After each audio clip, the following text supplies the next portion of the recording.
Hey guys, welcome back to Contest Prep University. I'm Joe Klemczewski with Adam Atkinson. We are in episode 4 of extreme weight loss. And of course, the topic, Adam, has been leading from that extreme weight loss toward the goal of a contest, some kind of physique sport endeavor. And we left off last time talking about, we dove from macronutrients into some of the behavior changes. And I want to pick back up there with absolute behavior change. You talked about giving people an untracked day, something that made them feel like, hey, I can do this. If I've got a diet for a year, as long as I have that one meal or that one day where I kind of let loose. When we historically have worked with calorie modulation for contest prep, it's pretty controlled. You know, it's, hey, have this much increase in carbohydrate, do it this way, use these foods. This is not a cheat meal kind of thing. But when you have a long span of time and you don't necessarily even have that locked in date, you're just moving toward that, gosh, man, all the more reason for people to have a longer term mindset.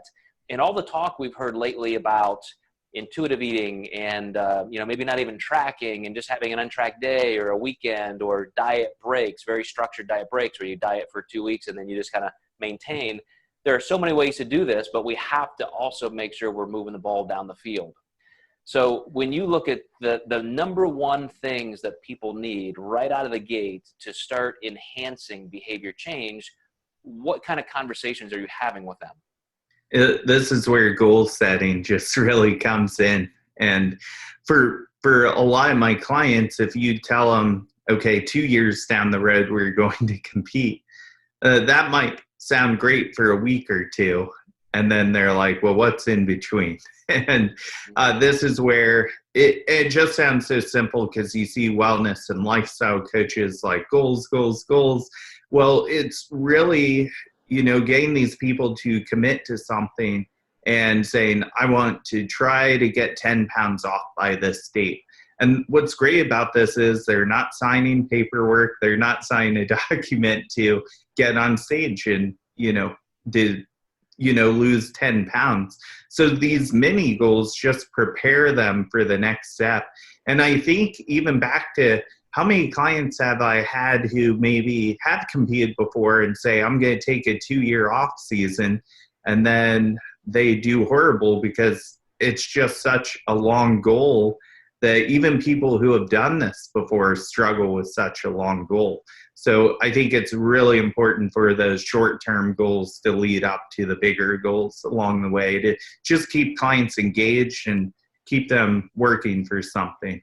You made me have a flashback to the time that I got up to 200 pounds, only time in my life, intentionally.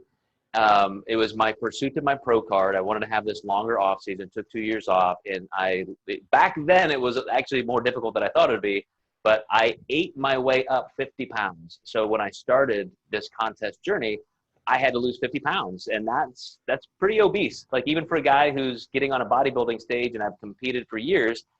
So I gave myself 11 months. I targeted a show. It was in November, started in January. And I did it just like you said. I took small steps. I had little goals along the way. And obviously I could keep my calories somewhat higher and do a little less cardio in the beginning so I could kind of titrate in extra work and increase in dieting. But there was always that long-term goal with small goals along the way. And this gets back into keeping some level of objectivity, because as I would see my body comp change, I'm doing, hydrostatic, weighing for body comp and things like that. It's like, that just keeps motivating you. Here's my goal for this month. Am I hitting it? What's my goal for next month? So I think anybody, a competitor or not, really does have to have some metric of showing progress along the way. Yeah. I honestly, just kind of my retirement of the industry, I set my goal too long. And my goal is to do universe championships 2 years after qualifying.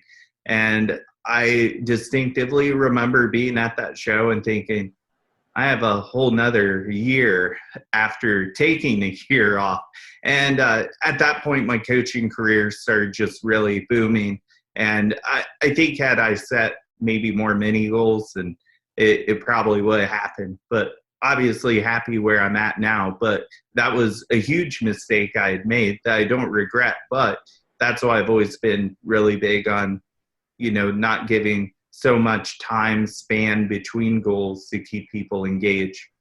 Yeah, and you know, as we go back to somebody just losing, you know, what we're calling an extreme amount of weight, I have a client who has a goal of losing 80 to 100 pounds, and we set those goals out. It's like, let's plan out this year. It's like, you know, I've got this. And he picked these things that were not on people's schedules typically. It's like, okay, my wedding anniversary here, my daughter's birthday, we have this family vacation, we have this, and he picked specific goals so that we still had one little thing to take off the list at a time, and I think that's very helpful. So, all right, you guys, I know you're getting ready to say something, Adam. Let's cut this one short so we can dive into the next topic. We want to always make sure we're keeping these to 5 or 6 minutes, but we'll see you guys next time. We're going to keep talking about extreme weight loss.